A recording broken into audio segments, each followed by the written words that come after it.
नमस्कार विद्यार्थिनींनो, मी शिवाजी सोनवणे. सर्वप्रथम तुम्ही जर माझे यूट्यूब चॅनल सबस्क्राईब केले नसेल तर लगेच सबस्क्राईब करा आणि बेल आयकॉनला क्लिक करा, म्हणजे तुम्हाला माझे यापुढील व्हिडिओचे नोटिफिकेशन लगेच मिळेल. विद्यार्थिनींनो, मागील तासाला आपण इयत्ता 5वी विषय मराठी पाठ क्रमांक 4 सावरपाडा एक्सप्रेस कविता राऊत या पाठाला आपण सुरुवात केली. यामध्ये आपण मागच्या तासाला पाहिलं की कविता राऊतने कशा प्रकारे मेहनत घेतली, तिचं जीवन किती संघर्षमय आहे, तिचे प्रशिक्षक विजेंद्र सिंग यांनी तिला किती मदत केली. तसंच आजही आपण याच तिच्या संघर्षमय जीवनाची कहाणी, तिच्या संघर्षमय जीवनाची गोष्ट आपण आज पुढे या उत्तरार्धात सुद्धा पाहणार आहोत. तर कविताचे एका पाठोपाठ एक विक्रम तिच्या नावावर झळकू लागले. कविताच्या यशामुळे हर्सूल सावरपाडा या भागास नवी ओळख मिळाली. ती ज्या ठिकाणी राहत होती त्या भागाला सुरुवातीला कोणीच ओळखत नव्हते. अतिशय दुर्गम, लांब आपण मागच्या तासाला पाहिलं. तर कविताने मिळवलेल्या यशामुळे तिच्या या भागाला नवीन ओळख मिळाली.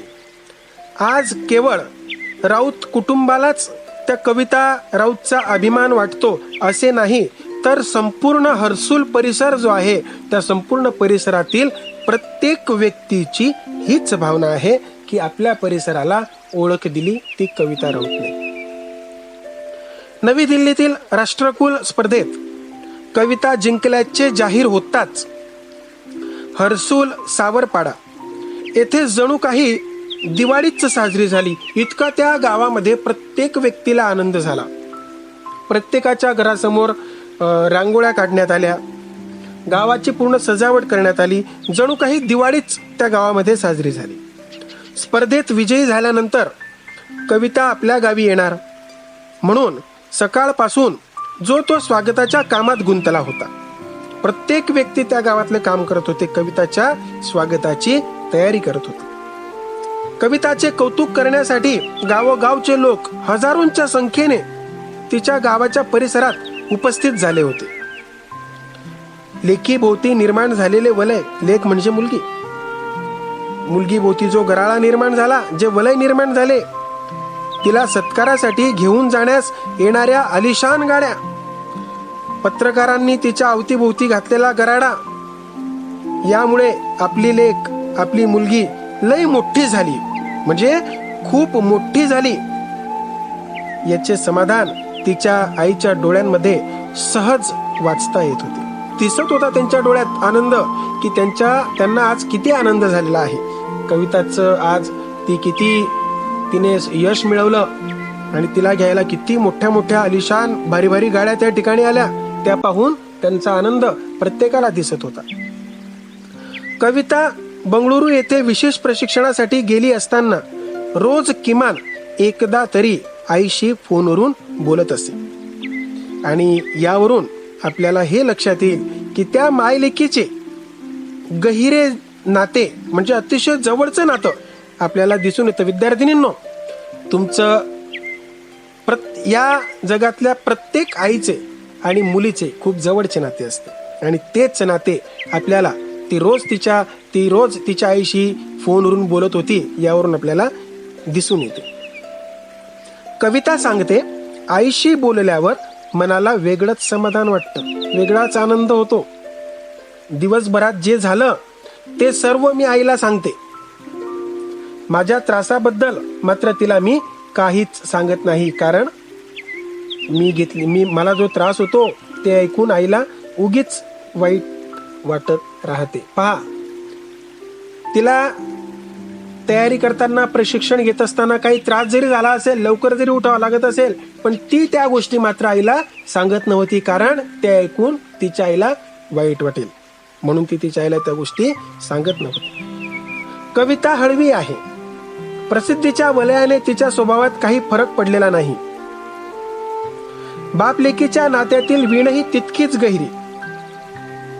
पहा, आई सोबत तर तिचं नातं अतिशय सुंदर, अतिशय चांगलं होतं, फार जवळचं होतं, पण वडिलांसोबत सुद्धा तिचं नातं तितकंच जवळचं होतं.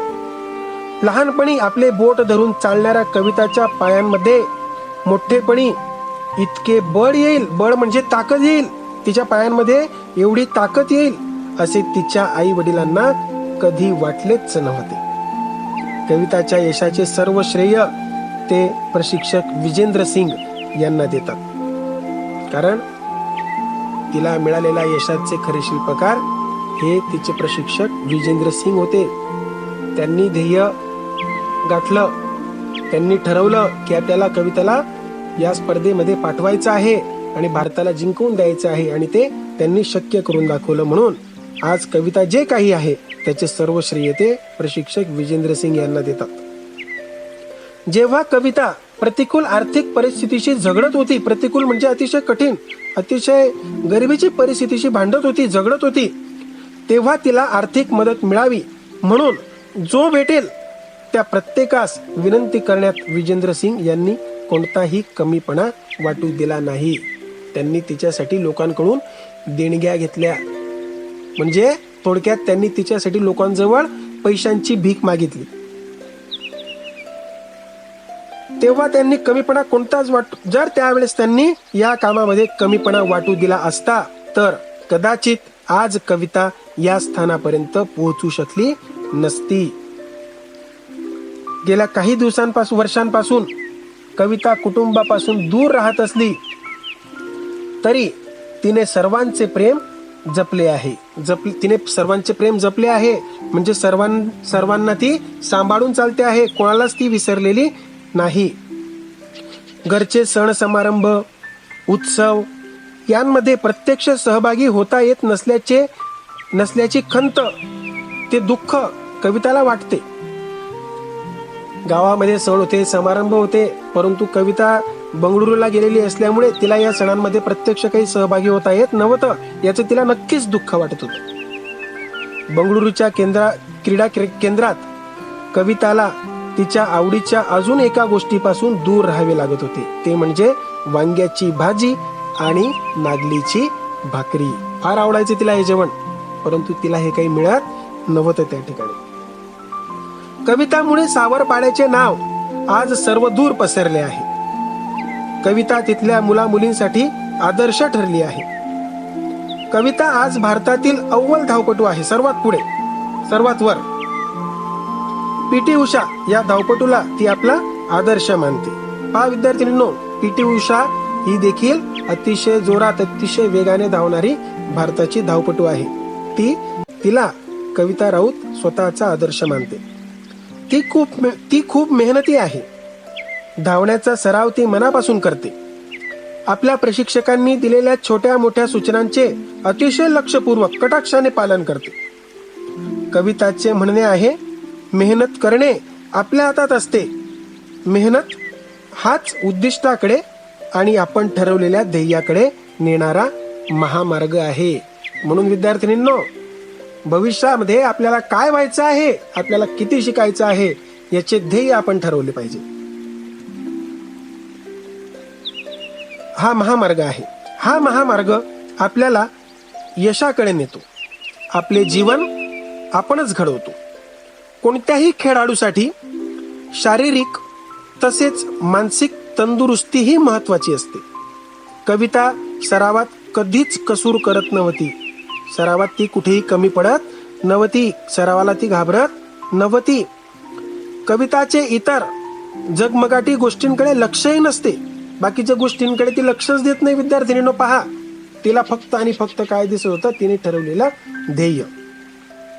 खेळाचा सराव चालू असतानाच यशवंतराव चव्हाण महाराष्ट्र मुक्त विद्यापीठामुळे तिच्या शिक्षणात सुद्धा खंड पडला नाही. कविता ही तिच्या जीवन प्रवासाची खरोखर सत्य परिस्थितीतली खरोखरची नायिका आहे, असंच आपल्याला या ठिकाणी म्हणावं लागेल. विद्यार्थिनींनो पहा, मी सुद्धा तुम्हाला सांगेल, कविता सारखे ध्येय प्रत्येक विद्यार्थिनीने, प्रत्येक विद्यार्थ्याने बाळगलं पाहिजे. कारण तुम्ही जोपर्यंत ध्येय ठरवत नाही तोपर्यंत ध्येयपूर्तीकडे, यशाकडे तुमची वाटचाल सुरू होणार नाही. विद्यार्थिनींनो, अशा पद्धतीने आपल्याला कविता राऊत या पाठातून तिचा संघर्षमय जीवनाचा अभ्यास करून नक्कीच एक नवीन ऊर्जा आपल्याला मिळाली असेल. त्यामुळे आपणही कविताप्रमाणेच अभ्यासातही लक्ष द्यायचं आहे आणि आपल्यामध्ये जे कलागुण आहेत त्यांनाही आपल्याला सोबत घेऊन चालायचं आहे आणि यश मिळवायचं आहे. आणि तुम्ही ज्याप्रमाणे कविताचा अभ्यास करताना पाहिलं की तिच्या आई वडिलांच्या डोळ्यांमध्ये जो आनंद होता, तसाच आनंद आपल्याला आपल्या स्वतःच्या आई वडिलांच्या प्रत्येकाच्या डोळ्यात आपल्याला पाहावायचा आहे. या उद्दिष्टाने आपण अभ्यास करायचा आणि मोठं व्हायचं. धन्यवाद.